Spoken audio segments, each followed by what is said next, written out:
I'm live now. Okay. Hello, everyone. I guess they want to. Are they? They're probably all muted. Everybody's muted. Everybody gets to listen to me. I'm here to talk. Oh, there you go in the chat box. Hello. Thank you. So I'm here to talk to you today.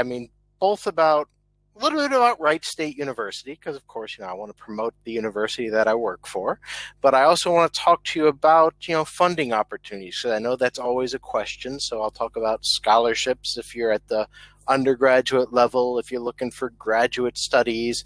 I'll talk about, there are some scholarships there as well, funding opportunities in the form of assistantships. And there's even some possibility at the graduate level, depending upon your programs, there are providers that would give students loans as well. So there are loan opportunities even at the master's levels, which is something kind of new in the U.S., to be able to take out a loan for a graduate degree. So that's kind of nice as well. So let me get started with the PowerPoint. Hopefully everybody can see this. Supposedly my screen is being shared. You're going to pop up and say, no, it's not on there. I think it's being shared. Let me pop back really quick and see if it is. Yes, it's being shared. Woo-hoo. Hold on a second. So a little bit about Wright State University, just so you have an idea of where we are. We are located pretty much, we like to say, in the heart of it all. So if you look at that little dot there, we are kind of in the middle part of the major population centers of the U.S. So Dayton, Ohio is one of the major crossroads cities in the U.S. A major east-west highway goes from Washington, D.C. out to Salt Lake City, so east-west, and from Detroit, Michigan in the north down to Miami, Florida. So it's really well connected in terms of logistics and just connectivity in general.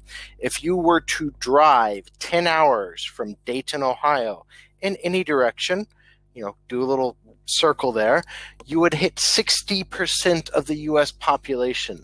So what that means for you as a student, if you're studying in Dayton, Ohio at Wright State University, you really do have great connectivity in terms of finding jobs when you finish your degree, because in the U.S. currently you are allowed to work anywhere from 1 to 3 years once you finish a degree, depending upon what field your degree is in. So, the connectivity is great. Dayton itself is a city of about, I would say, 500,000 people. So it's a decent sized city by American standards. So it's not out in the middle of nowhere. So it is, well connected. There's public transportation, lots of shopping. Our campus is about 15 minutes from the city center. So again, very well connected. There's going to be lots to do. Oh, I heard a little box there. Hold on. Let me go back to the chat. Somebody said chat. Was that a chat? A question? No, it was just a chat. Everybody says hi, hello. Everybody's saying hello. That's great. So I go back and forth. Hold on a second. So anyway, so again, great connectivity, great options. And Wright State Universities, we do have programs all the way from the bachelor's level, so undergraduate, all the way up through PhDs. And the PhD is more in the research base, so it's engineering and medical sciences at the PhD level. Undergraduate level, we have everything you could possibly want to study except for architectural or civil engineering. So if you're into construction or architecture, I can't help you. Anything else at the undergraduate level, I can help you in.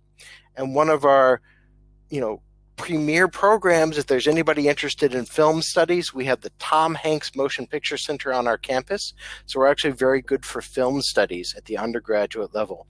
2 of our professors won the Oscar for the best documentary this past year for American Factory. So that was actually if you have Netflix, check out the documentary American Factory, because that's actually about an old automobile factory in the Dayton area that was bought out by the Chinese and transformed into a new manufacturing. So it's just a documentary about that. And then one of our former students also won the Oscar for Best Production Design in Black Panther 2 years ago. So we have a very good motion picture and film program if anybody's interested in that at the undergraduate level. Quickly, again, academic-wise, Wright State has, again, we're very good for business. Our business programs and our engineering programs are ranked in the top 5% globally because of our accreditation. So business is AACSB accredited, engineering programs are ABET accredited. If anybody is interested in studying business, Dayton, Ohio is a great place to study business. It is where the cash register was invented. It is also the center of marketing analytics in the U.S. because Dayton, Ohio is representative demographically of the U.S. as a whole. So that means a lot of companies will do their test marketing in Dayton, Ohio. They do their marketing analytics because if a product does not work in Dayton, Ohio, it will not work in the U.S. as a whole. So it's a great place to be right in the middle of business. And then just, again, talking about within 1 hour of Dayton, 1 hour south is Cincinnati, Ohio, which is the headquarters of Procter & Gamble, and you probably use a Procter & Gamble product every day of your life, especially probably some sort, nowadays, the soap or something like that. And then 1 hour to the east is the headquarters of Limited Brand, so that's Gap, Victoria's Secrets, Bath & Body Works, and all that's in Columbus, Ohio. So again, just the opportunities around, especially if you're studying business and marketing. So now admission requirements. If you're looking at the graduate level, anybody interested in master's or PhD, generally we're looking for a TOEFL of 79 or an IELTS of 6. GMAT is, if you're a good student, it's not required for our business school, but if you take it, it helps. GRE is required by some programs, especially some of our engineering programs, but the good news is because of everything that's going on in the world nowadays, all of these tests you can more or less take from home. TOEFL has launched an at-home version, so you can take that from your computer. You can take TOEFL, GRE. A lot of these exams can now be taken at home as opposed to signing up and waiting a month or two for a test center, so that's good.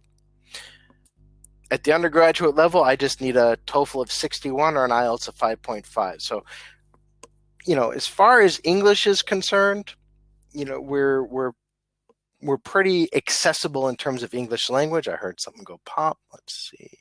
Somebody have a question. Oh, okay. So far I have a good, thank you. We go back to where I was. So we're pretty accessible in terms of English. If for some reason you do not meet the IELTS or the TOEFL or the English requirement, we do have an intensive English language program as well. So you could come and do essentially Hauslik with us if you would like. So that's always a possibility as well. So we have conditional admission. The admission process, of course, is if you're going,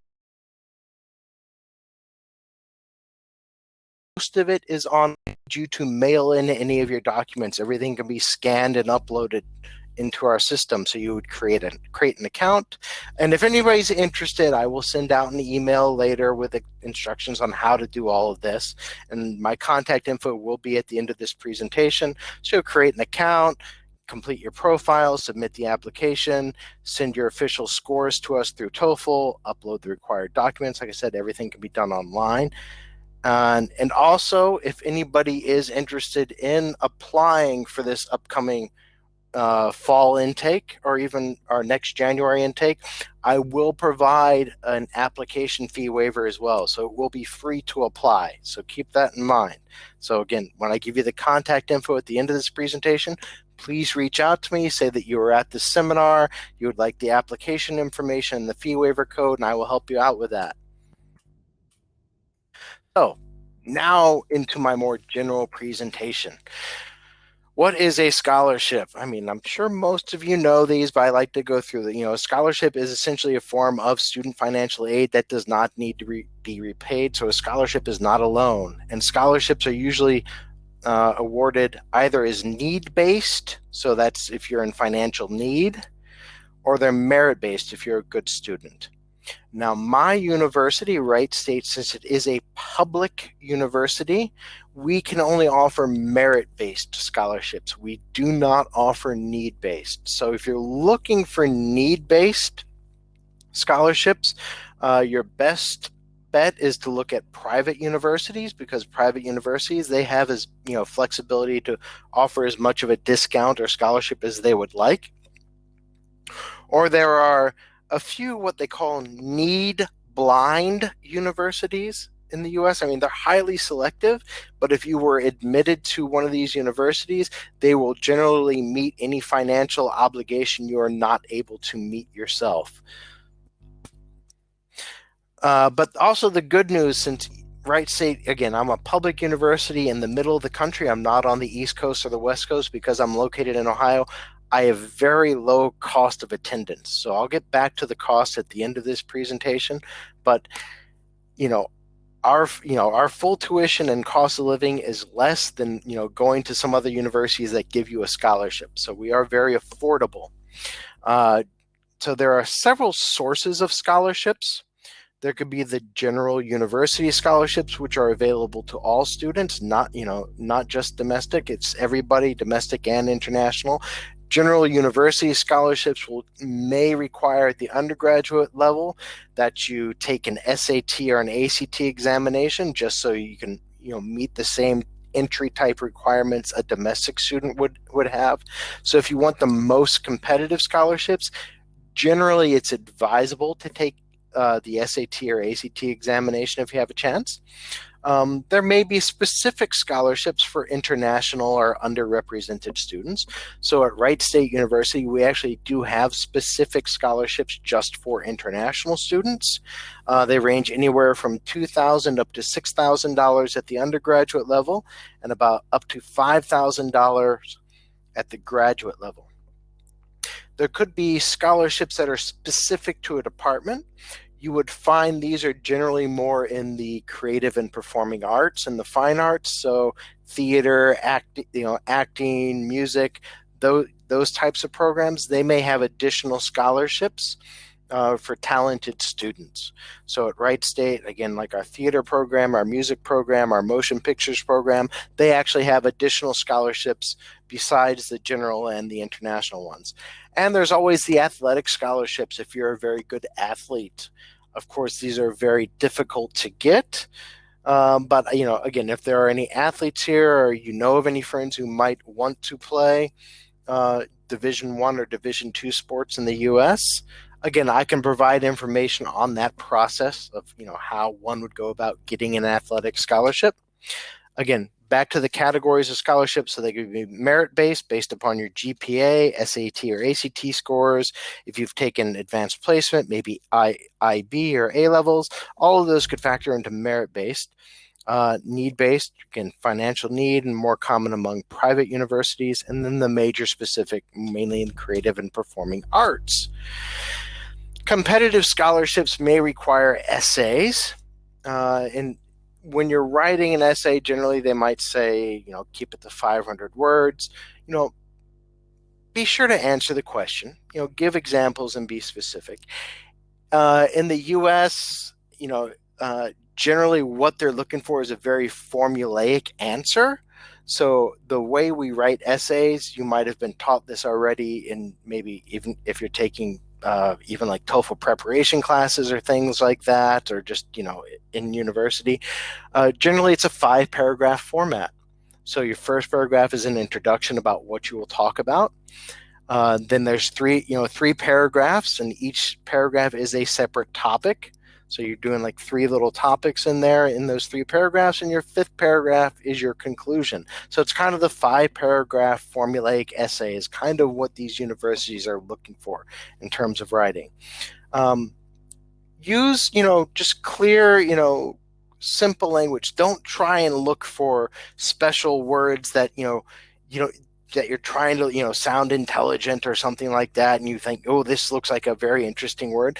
Use words you would normally use. The reason I say that is because, especially nowadays, English has become a very global language. So, it's much more important to be able to express your ideas in a very simple, understandable fashion, as opposed to using, high-level words. Because especially, you yourselves are having English, as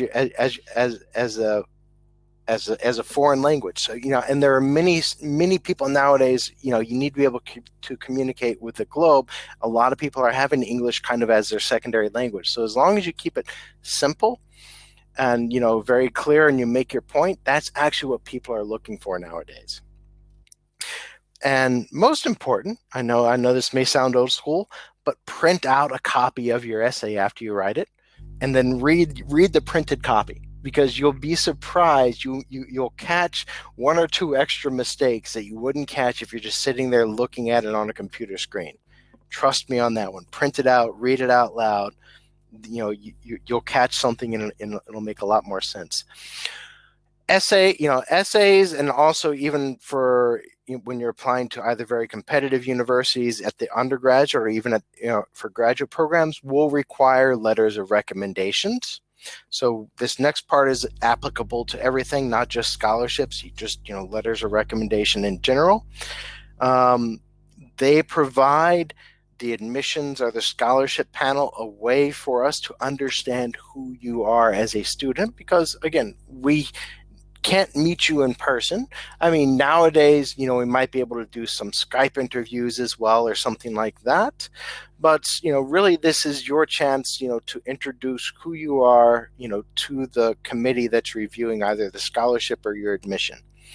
And so, so the letters of recommendation that come from your professors, or, maybe if you're applying to business programs from former employees, all of these help give us a view of who you are as a candidate from alternative sources. So when you go to request a letter of recommendation, this is also important. Please do not request that someone write you a letter of recommendation the day before it is due. Please give that person enough time, maybe 2 weeks or even more, to be able to write a letter of recommendation for you, because you also have to understand, especially if this is a professor, they may be writing a lot of letters of recommendation, especially if this is around, scholarship or, application time. So keep that in mind. Please don't ask the day before it is due. And when you're asking for these letters of recommendation, do provide that person with some background of what you would like them to write. So, remind them who you are, maybe what classes you have taken with them, what you would like to say, what university or scholarship you are applying for, so that, again, they can speak to why you should be given either admission or this particular scholarship. So it just helps if you can provide them with as much information as possible.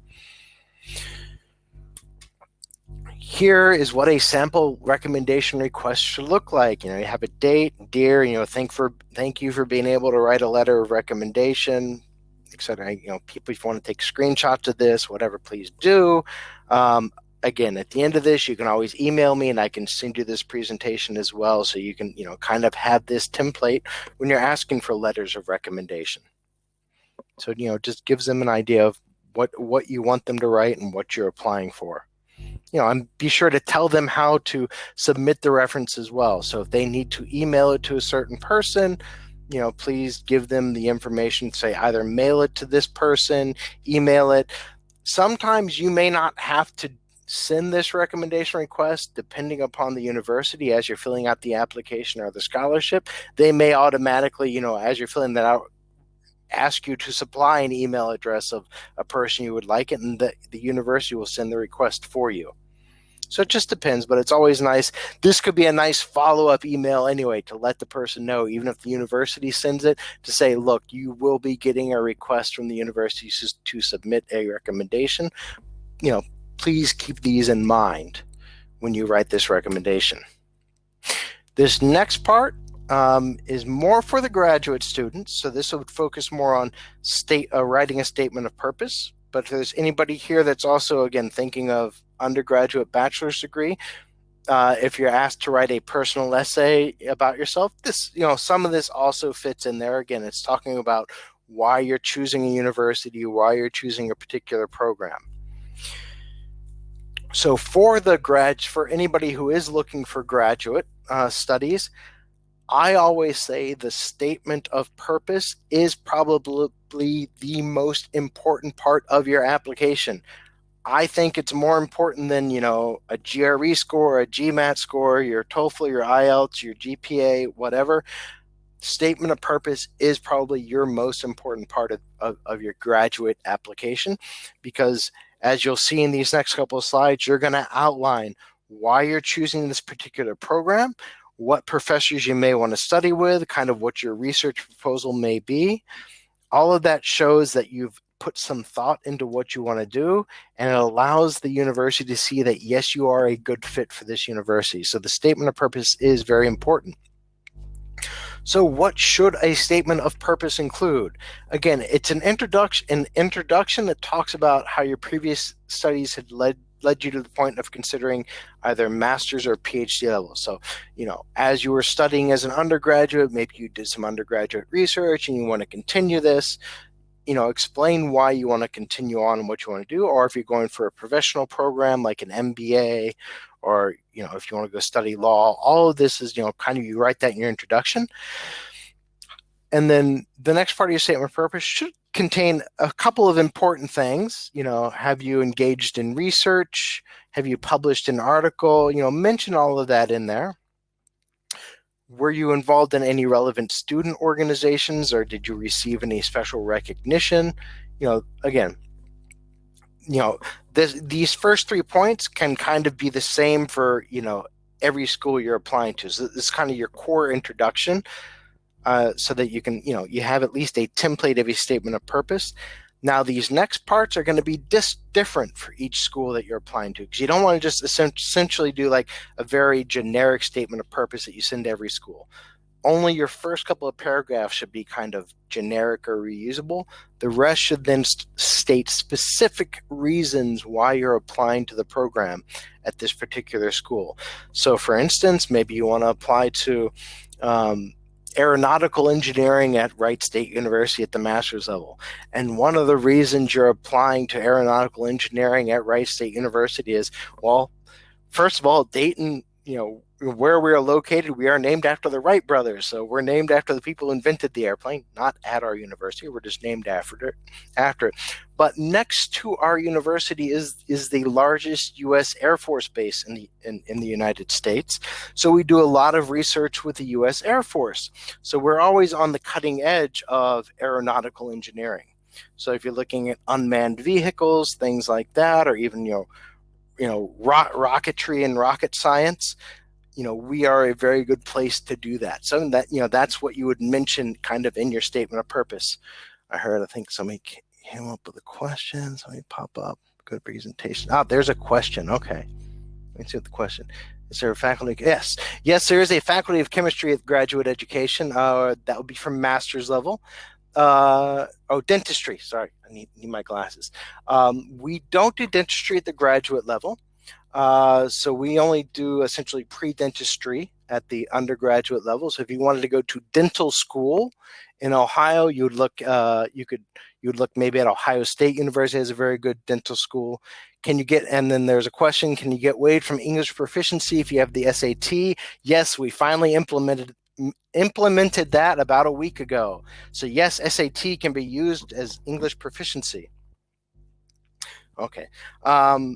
So going back to what the statement of purpose should include, again, a description of goals for your graduate education. Well, what do you want to achieve from having a master's or a PhD? How is this going to help you with your future career? You might also want to include a list of potential faculty advisors. Go back there, questions. Oh, no, in the chat. Okay, thank you. Yep, no problem. So a list of potential faculty advisors that are of interest to you. So again, especially if you're going into a research-based degree, so if you're looking at engineering or the medical sciences, or even history or social sciences, you'd want to look at the faculty at the university you're applying to make sure there are faculty members that share similar research interests. In fact, faculty should be the first way you actually start looking for a graduate program, because the faculty member that you will work with is much more important than the university itself. So, the person who might be, the expert at some sort of microbiology type thing might be at, University of Kansas or Wright State University, for instance, as opposed to, Harvard. Harvard might be a great school. It has a great name, but the professor that you actually want to work with is located somewhere else. So you want to look at, you want to kind of start your research looking for professors. So these are maybe people that you've read about while you were doing your undergraduate education. And they've sparked your interest. So, look to see where they're teaching at, to see, maybe that would be a good school for you. And going back to that, hold on a second. Again, so, you look at the research that the faculty are doing as well. So on Wright State's webpage, if you go to our College of Engineering, you can click on and actually see all of the projects our faculty are currently working on, how much funding they've received for these projects, what fields of study they're interested in. So again, that's a way that you can, figure out, what faculty members you may want to work with. And probably one of the most important parts of your statement of purpose should be your final sentence, which I put down here in bold, which is, I would like to be considered for any funding that may be available from your department, whether in the form of graduate assistantships or fellowships. So it's a way that you signal in your statement of purpose that you do want to be considered for any graduate funding that's out there. So this is a nice way to ask for it, as opposed to just sending emails to professors saying, I need an assistantship, I need money, yada, just make your ask in the statement of purpose as part of your application. And then, of course, apply to multiple programs if you can, because what you may find is that you've been offered maybe a graduate assistantship at one particular university, but you have your heart set on another university that, yes, they have accepted you, but they haven't quite given you funding yet. You certainly have the power to negotiate. In fact, you as the student or the applicant actually have, I would say, most of the power, because universities, they want you to come, they want you to be a student, especially at the graduate level, because they need people to do research. So the reason I say apply to multiple universities is so that you can get those offers that you can then negotiate back and forth. So for example, myself, when I was applying for my master's degree, so I'm a social scientist, so I did political science as my undergraduate. And then for graduate school, I had applied to Harvard, University of Indiana, University of Wisconsin, Massachusetts, and University of Washington in Seattle. I got accepted to all 5 of those programs. Harvard wasn't giving me money. At the master's level, they don't like to give out money, but, I got accepted to Harvard. University of Massachusetts guaranteed me 2 years of funding if I would go into their history program. And Wisconsin was giving me 1 year of funding at the beginning. I really wanted to go to Wisconsin. So essentially what I did is I, called up Wisconsin. This is back before, email was very popular. I called them up. I said, look, I've been accepted to Harvard, and I have 2 years of funding guaranteed if I go to Massachusetts. What can you do? And they said, well, if you decide to come to Wisconsin, we'll guarantee you 2 years of funding for your master's degree. So again, that, since I had these multiple offers, I could negotiate that. So I certainly encourage you to do that as a student. Make multiple applications, see if you can get multiple offers. And this is also even at the undergraduate level as well. So if there's anybody applying for undergraduate, again, you can take offers, especially if one school comes back and says, we'll give you an in-state tuition waiver, you can then, go back to the other school and say, well, this school is giving me in-state tuition, what can you do? You always have the power to negotiate if you have offers in hand. And the only way to get offers in hand is to make multiple applications to multiple schools. So keep that in mind. I think there was thank you, questions. There's a question. And the question is, can I get waived? What would the SAT?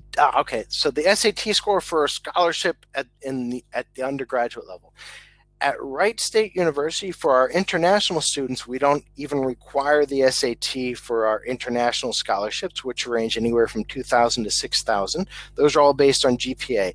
If you do take the SAT, and you can then compete with the rest of the students for that larger pile. So we do have one scholarship that is valued at up to $20,000 at Wright State. which includes essentially all of the in-state tuition as well as room and board. So if you got our best scholarship, you would still have to pay about $10,000 per year, to make up for that difference in resident and non-resident tuition. But $10,000 a year for a university degree in the U.S. is pretty good. So in that top scholarship, we're looking at about a 1370 or higher on the SAT, and we'd like to see that you've graduated. Are the number one ranked student in your class as well, we can essentially guarantee a waiver of the in-state portion of the tuition. So if you're the valedictorian, we do have a scholarship that's valued up to about $10,000 per year. So all of those are renewable. So it's each year. It's not just the first year. Let me get back to that. Okay. So again, this actually goes into my next slide actually goes into this. So scholarships that are available at Wright State University. So at the undergraduate level, we do have the merit base that looks just at your GPA. So no SAT or ACT is required for those that range from $2,000 up to $6,000 per year for up to 4 years. Do you have the valedictorian scholarship? It says approximately it's 9 to 10,000, depends on how much in-state tuition is each year. Sometimes it goes up. And then the best scholarship we have is our trustee scholarship, which is at $20,000 per year. So that is the value of in-state tuition, room and board. And to be eligible for that, you need to have at least a 3.75 cumulative GPA or rank in the top 5% of your graduating class, or have a 95th percentile or above on SAT. So that's about that 1370 score I had mentioned. And then that scholarship does require the additional essay questions and things like that. So you would apply to our university first, then there would be a supplemental scholarship application. At the graduate level, we do have merit-based scholarships as well that, again, are based just upon your GPA, and those are up to $5,000 per year for up to 2 years. But when you're looking at graduate studies, you're more often looking at assistantships as well. So there are either teaching assistantships, research assistantships. I mean, these are competitive, so it's good, again, to have a nice statement of purpose, maybe some good GRE or GMAT scores, good letters of reference. The assistantships usually would include a waiver of the in-state tuition, so you still might have to pay that out-of-state portion. But most assistantships also pay you a monthly stipend of maybe about $1,500 up to $2,000 as a stipend. So from that monthly stipend, you can pay for your living expenses as well as the non-resident portion of tuition. So if you get one of the assistantships, generally you're able to, pay for your education, out of pocket. So you're generally able to cover most of your expenses if you're able to get one of the assistantships. Generally, especially at the PhD level, is where you'll most commonly get most of the funding as a student, because they generally try and take care of PhD students first. But at Wright State, we do have a number of master's only programs as well, and so if you're in those programs, you have a decent chance of competing for funding as well. If there's anybody interested in computer science or computer engineering, those two programs at the master's levels, we do work with a loan provider called Prodigy Finance. So you can actually take out a student loan currently for computer science and computer engineering master's degrees. We're working with Prodigy to add our business school and some of our other engineering programs. All of those at the master's level is kind of where that company finances education, but they provide loans anywhere from 2, 5, 7, or even 20-year payment terms. So it's a nice option if you're looking for funding a graduate education, especially since those subjects, the engineering subjects, allow you 3 years of working in the U.S. once you finish your master's degree at the graduate level. So that's why, you can easily make a return on your investment there. So this is probably the most important part of the presentation. It is my contact information. So there's my Wright State email address, my WhatsApp for Business number, so that you can contact me on WhatsApp Business, because if I am actually based in Turkey. I live in Antalya, but the number I provide here is the one that I use specifically for Wright State type questions. So that's the one you should reach me at for questions about Wright State and applying and asking me to send you information on how to apply and fee waiver codes, etc. So that, okay, now let me go back to the questions page. Okay, now I'm open for more questions. Please write questions, ask questions, raise your hands, do everything. I did pretty good for 34 minutes ago, 30 minutes of talking. Are there any more questions? Would one of the IEFT Talk people like to throw me a question that I can answer? Maybe I have to unmute you guys. Unmute you. I've unmuted you. Can you throw me a question? She's like, no, don't unmute me. No? Okay.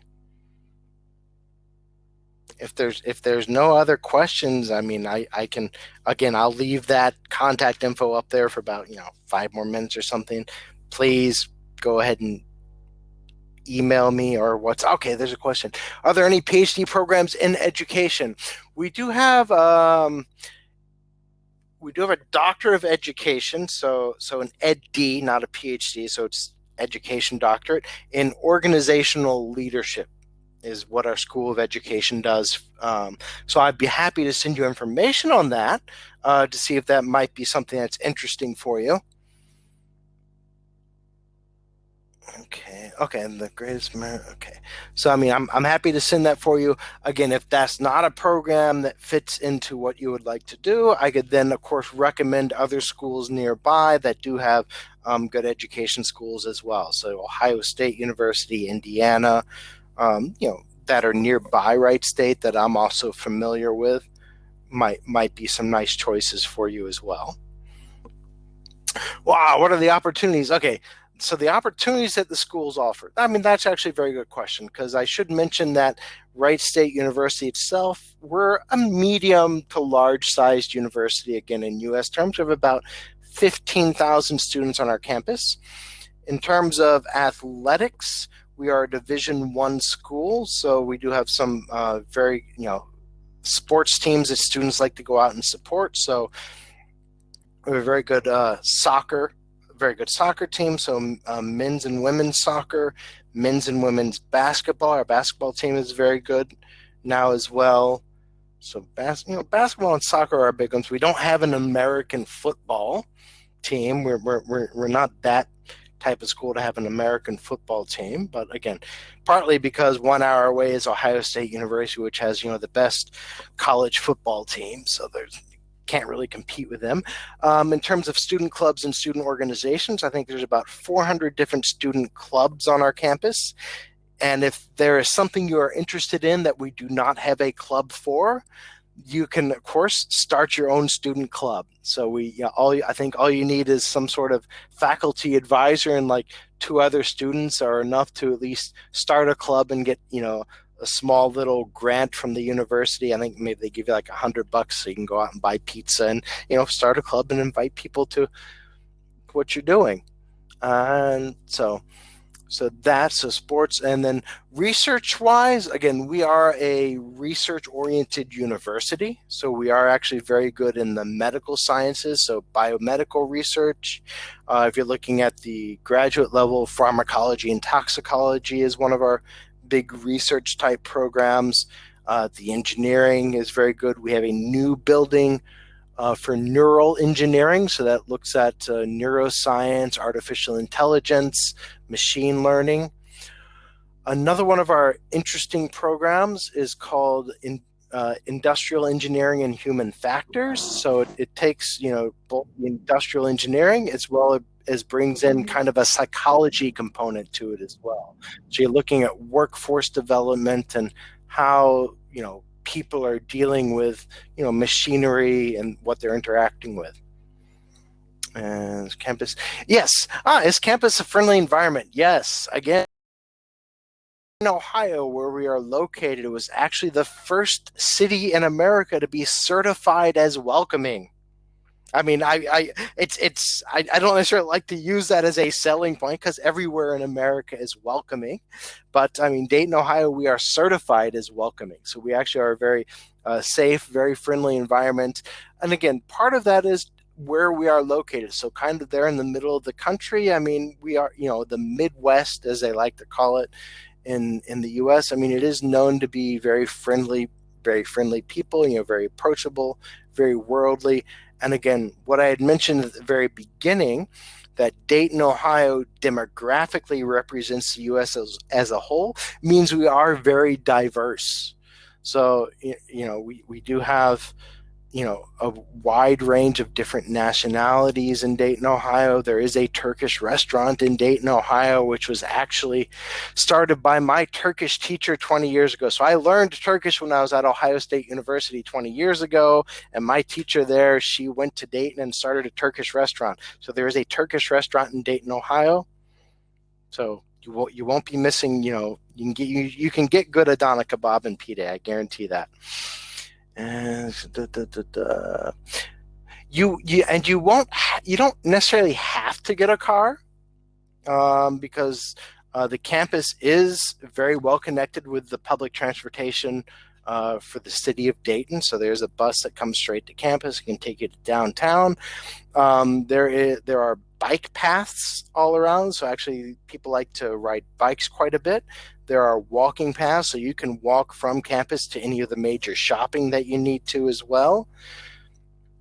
And I should also mention, because of where we're located, we do get, 4 distinct seasons throughout the year. So you do get a spring, a hot summer, a nice fall, and also, sometimes a very cold winter. But all of our buildings on campus are connected by an underground system of tunnels. So you never have to walk outside if it gets really hot or really cold. So all the buildings are connected underground. So that's kind of nice. Yes, it is. So it is, so the campus is, very walking friendly. Also, there are traditional dormitories on campus. So if you want the traditional dormitory life, there are those right on campus. And then the university also owns campus housing, right next to the university, which would be more apartment style living. So it might be, a 4+1 or a 3+1. So you'd have your own separate room, but then you're sharing, the salon and the kitchen as well. So, I mean, we do have apartment style living as well as traditional dormitories. So there are, various housing options around. Cost of living is very low. So a student last night asked me, generally, how much could they expect to budget? If you were to budget $1,000 per month, you could live very well in Ohio. I mean, that is paying your rent, for a 1-bedroom or a studio apartment, or you're sharing a, 2+1 or a 3+1 with friends. That easily covers rent, your utilities, lets you eat very well. If you had a car, wanted to buy a cheap car and, drive that, with, you could pay gas, especially since prices are going down. I mean, $1,000 a month is kind of what I would tell students to budget. So it is very affordable, because if you're looking at someplace like California or New York, you're paying, just $1,000 a month or more just to rent a place. That's not even including what you have to do to eat or anything else. So where we are is very affordable. Can you give information about the medical? Okay.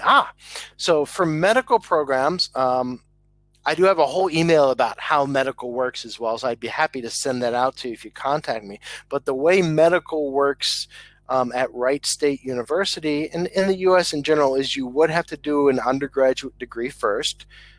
So you would do a pre-medical degree. Again, that's something in biology, neuroscience, microbiology, etc. And then once you finish that 4-year degree, then you take the MCAT test, and then you can apply to medical school. Now, in the U.S., your choices of medical school are kind of limited as an international student, because you're more looking at the private medical schools, because a lot of the publicly funded medical schools are really just there for the domestic students, because they're state supported. So they're really there for domestic students. So Wright State University, we actually have a very good medical school on our campus, but because we are a state supported university, it's almost impossible for an international student to get into our medical doctorate program. But our pre-med is very good. So we do a very good undergraduate degree for you, and then you can go on to a medical school if you still want to become a doctor. But the thing is, if you 100% already know that you want to be a doctor, that is your dream, you want to be a neurosurgeon, whatever, the U.S. is not necessarily the best place to study medicine if you want to be a doctor, just because it takes so long.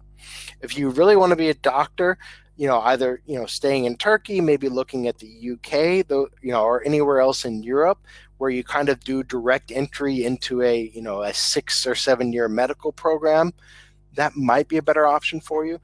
But the U.S., the nice thing about the U.S., because we make you do that 4-year degree first, you may discover that you actually want to go into medical research. Because when you talk about medicine, it's not just being a doctor. I mean, doctors might make up 5 to 10% of what we think of as medicine, because you need people to run a hospital, you need people to do the research, you need people on the pharmaceutical side. So doing a pre-medical degree in the U.S. actually exposes you to the research aspect of medical sciences. So a lot of students will decide after that initial 4 years is they don't actually want to go into being an actual surgeon or a doctor. They would much rather go into the research aspect of it. So that's where the U.S. excels. So the U.S. gives you that flexibility in that sense. And possible campus walking, I think I've answered everything that's been posed as a question so far. If there's any other questions that come up, please go ahead. I think we were scheduled to do a quick. Oh, please check question bar. Okay, yep. Okay, I got all those. And I think hopefully I've answered everything. I think we still have, I think technically there's still 15 minutes. I can hang out here. If there's anybody else that wants to type a question, please do. Oh, wait. Am I still here? Hey, you're here. Yeah, we hear you. Okay. I mean, I just see something at the top of my screen that says it's lost internet connection. No. I was like, am I still here? Okay. For the physics question, is that for undergraduate or graduate? Start live answer. Undergrad or grad?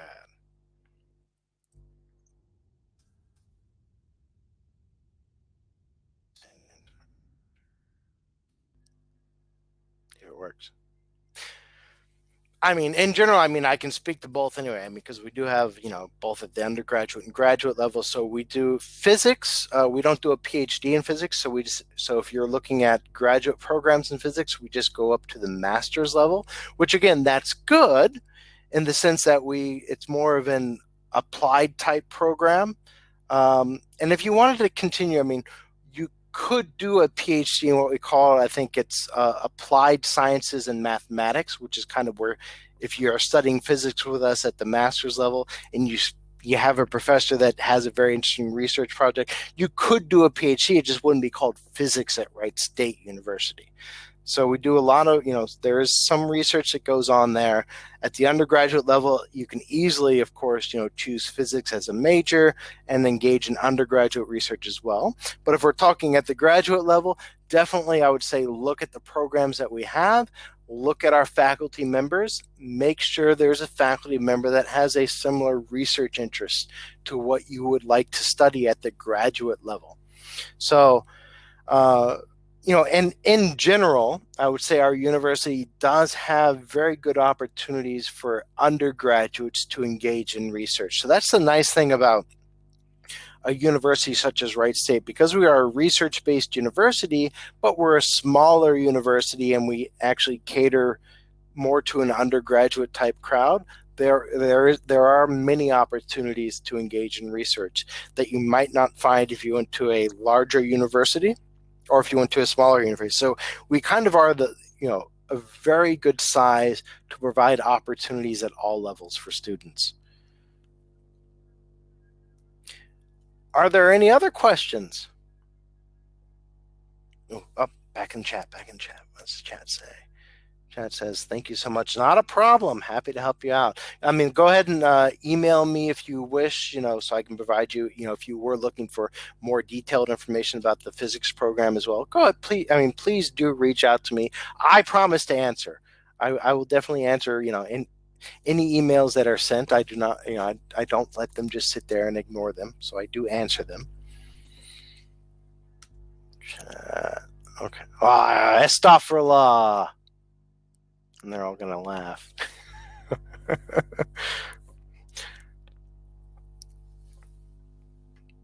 If there are no other questions, I'm trying to think if I want to ask any questions of myself. I mean, I'll go back. So I had mentioned at the very beginning, if for some reason you don't have the TOEFL or the IELTS or some other sort of English proficiency, or you would just like to come and do, 3 months of intensive English, we do have an intensive English program. I'm actually supposed to be doing, I think, a Facebook Live tomorrow on our prospective students page. Hold on a second. Let me open up Facebook here, and I'll find you the Wright State prospective students page, so I can send you the link to that, so I can say like our page and maybe show up tomorrow if you want to learn about our, see some more and meet everybody. Okay, it comes up. Yes, I think that should work. Okay, I'm going to post here in the chat box. Let me go back to the chat. Where's the chat? Where am I? There I am, like back in the chat box. Okay, let me try that. I think what I posted there, if you have Facebook, and then again, I know nowadays everybody's on Instagram or Snapchat or TikTok, and people are like, Facebook, that's for old people. If you are on Facebook, we do have a Prospective International student page. You can click on that, like that. We do post info on there as well. Like I said, there'll be a Facebook Live chat tomorrow about the intensive English program between myself and the director of the program there. So just, never, I mean, even if you have great English, sometimes it never hurts, to go, a few weeks early or something like that, take a quick, brush up course, just to, get adjusted to the place. So, that's always nice to keep in mind. There's that, and physics. Okay. Okay, so I will end this presentation with going back to, I think, if it's still sharing the screen. If you can still see that, that's there. That's my contact info. Again, the email and the WhatsApp number. So, send me a WhatsApp. I'll respond to you that way as well.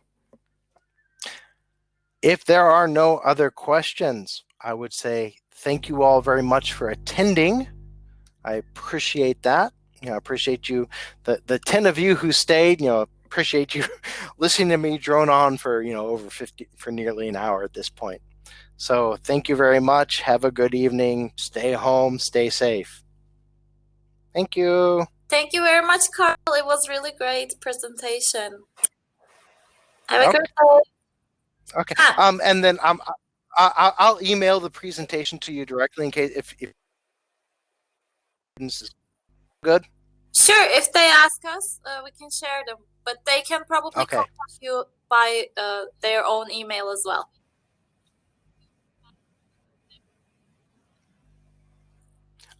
Yes. Oh, and then one quick. See when I say I'm going to leave, people start asking questions. See, it's one of these tricks. Yes, for the person who's asking if you do have a master's degree from the U.S., yes, of course, TOEFL would be waived. So if you already have a U.S. degree, if you have a degree essentially from any English-speaking country, generally, then the TOEFL will be waived. So if you've done an undergraduate or even a master's in the UK, again, we're going to waive it. If you've done a degree, I mean, even theoretically, if you did a bachelor degree in an English medium university, of which I know, yes, there are many here in Turkey. So if you've studied at an English medium university, technically you could petition that we drop the requirement for a TOEFL or an IELTS, we would ask, I think, that your university provide a letter saying that, yes, it is an English medium instruction university. Your degree was taught in English. So, if you've gone to Bahçeşehir, Koç, and, pretty much, like I said, many universities here in Turkey nowadays, generally you could petition to have the TOEFL or IELTS waived. Okay, now I'm gonna leave. Like I said, if anybody asks, they can always, reach out to me. I think, they should have my contact info. So I appreciate that. Stay in touch, everyone. Bye. Cheers. Bye.